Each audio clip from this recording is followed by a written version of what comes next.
So I never thought that this would be possible, but it's official. I just purchased a mint condition Tesla Roadster for $6,000. And if that sounds absolutely insane, here's how I did it. First of all, the Tesla Roadster is not just another all-electric sports car. It was the original. When Elon Musk acquired Tesla in 2004 as a Silicon Valley startup, their immediate short-term vision was to showcase the possibilities of an all-electric drivetrain. Keep in mind, back in 2008, an electric sports car was a crazy concept, during a time where every other auto manufacturer was maximizing horsepower and torque while seeing how many cylinders they could cram behind the driver's seat. But Tesla took the opposite approach, with a car that you could plug in at home, and it turned out to be groundbreaking. It could achieve up to 245 miles on a single charge, its performance was comparable to that of a lightweight gas-powered sports car, and it hit 0 to 60 in just 3.7 seconds. But even more remarkable was that it's powered by the same lithium-ion batteries that almost everyone has in their laptop. This car not only changed the game for all-electric vehicles, but it also made Tesla a household name as a company now worth over $1 trillion,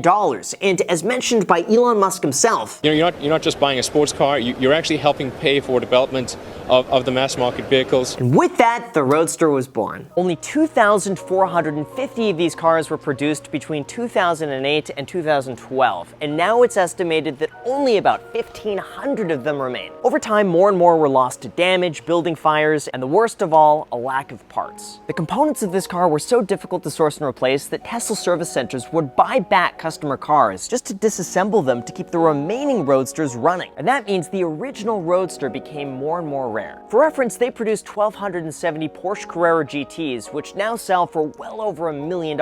They made 4,038 Ford GTs, and those currently have a floor price of $400,000. Not to mention, the SLS AMG Gullwing has roughly 8,000 examples worldwide, now selling for about $250,000. So how is it that a limited production Tesla Roadster with about 1,500 units remaining and the only car to be floating around in space could be selling for less than every other limited edition vehicle? It was at that point that I realized this car is quite literally a piece of history from a company who completely revolutionized the way we operate automobiles. So I began my mission to find one. Now, for those unfamiliar with my channel, this is not my first run-in with Tesla. In 2019, I documented the process of buying a $35,000 Tesla Model 3. And the moment I took delivery of that car, I was hooked. Sitting behind the wheel of an all-electric self-driving car completely changed the way I viewed automobiles, and I just knew that this was the direction of the future. So right after, I drove home to make my first of many investments into Tesla stock back when it was originally trading at $50 a share. But I think we can all agree that there is a substantial difference between buying a Model 3 online versus hunting down a second-hand, decade-old sports car where only a few exist at any given time for sale. So when one came up for auction at bringatrailer.com,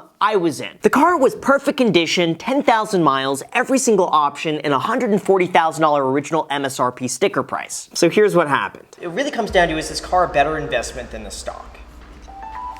I'm the highest bidder. No, 117. You have over 1,300 people watching. Graham is the highest bidder at 122,570. 123,570. No! I feel like at this point it's really not meant to be. Like, I can't go against what I wanted to do, and then I think there will be a Tesla Roadster in the future. Oh man. I'll admit it was defeating to not win the auction, but I didn't want to give up, so I flew all the way to Seattle, Washington to meet the man who helped make the Tesla Roadster what it is today, Carl Medlock. Found it. Tesla called me and offered me a job in 2008, and I didn't know who they were. So I said, cool story. Hung up, and they called me back at the beginning of 2009 after the economy had done a bunch of stuff to my business, and I decided to take the job. So that is VIN 87. That is VIN 78. VIN 57 is outside. That's the one David Steyrs gave me in as well. That car used to belong to Sam Simon. He was the co-founder of The Simpsons. These cars were both Canadian cars and both delivered the same day because I was there when they were delivered. If you look at the history of electric cars, nobody's really interested in electric cars. You know, the Volt didn't take off. You know, Leaf is a great utilitarian vehicle, but this is a sports car and it's electric. It's quick, it's fast.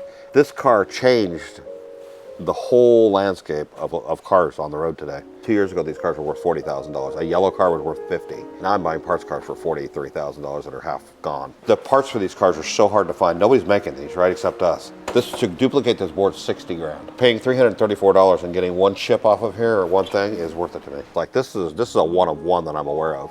It has Alcantara seats in it and it's yellow. 1462, which is the last production car made. That car is going to be $1 million car. Some of the early cars with provenance are going to be $1 million car, like David Steyer's car will be. I think all of them are going to be worth money, big money. This is a $5,000 parts car back then. Now this is, you know, I paid $39,000 for this car. Look how much, there's nothing left. Oh my gosh. It was at that point that I knew I was not leaving without one of those cars, and the one that stood out the most was the unassuming yellow car just sitting there. Because in my entire history of looking at Roadsters, I have never once seen a yellow one for sale. Well, this car's pretty special. It is one of the 26 yellows. It also has Alcantara seats in it, which is, I think it's the only one, but I don't know that for sure. I'm going to find out. And it is incredibly rare. It's just, it's the most sought after color. This car's all original. I mean, it has, even down to its battery, all the components are original. So this car's never been played with. There you go. Now the car's ready to drive. This car has its original battery in it, and as long as you don't abuse them and get them hot, they'll last, well, this car's 10 years old and the battery is in really good shape. I love it. Okay, I'll take it.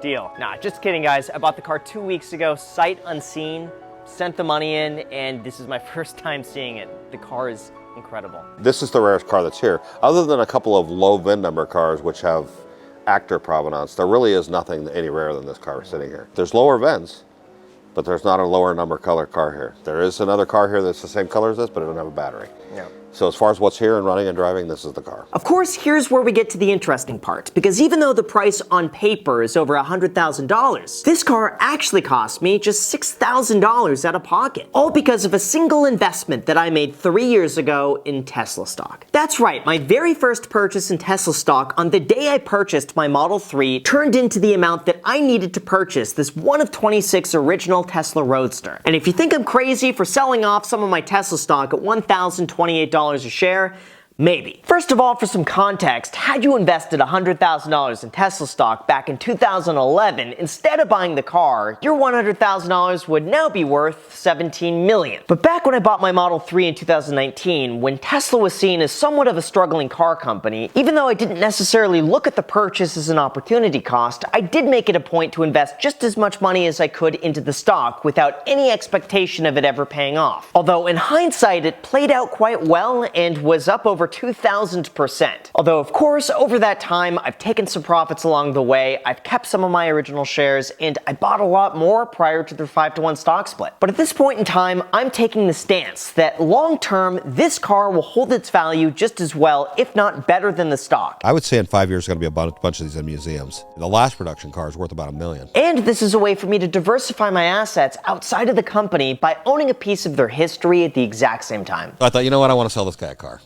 He makes videos, he's going to like the car, he's going to enjoy the car. This car's going to end up in a different video somewhere else, right? I think it'd be fun. Now, don't get the wrong idea. I'm still holding the majority of my Tesla stock, and I'm still bullish on the company long term. But there is something to be said about the milestone of turning numbers on a screen into a real, tangible piece of history. All thanks to Tesla having such a great community and being such a fantastic company. The community, the Facebook group for these cars is so tight. They're such a nice group of people. I could fly to France right now and have a place to stay. I could go to Spain and have a place to stay. I could go to the UK and have a place to stay.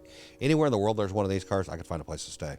They're just, the doors are open. They're just really nice people. So with that said, you guys, thank you so much for watching. Also, feel free to add me on Instagram, and until next time.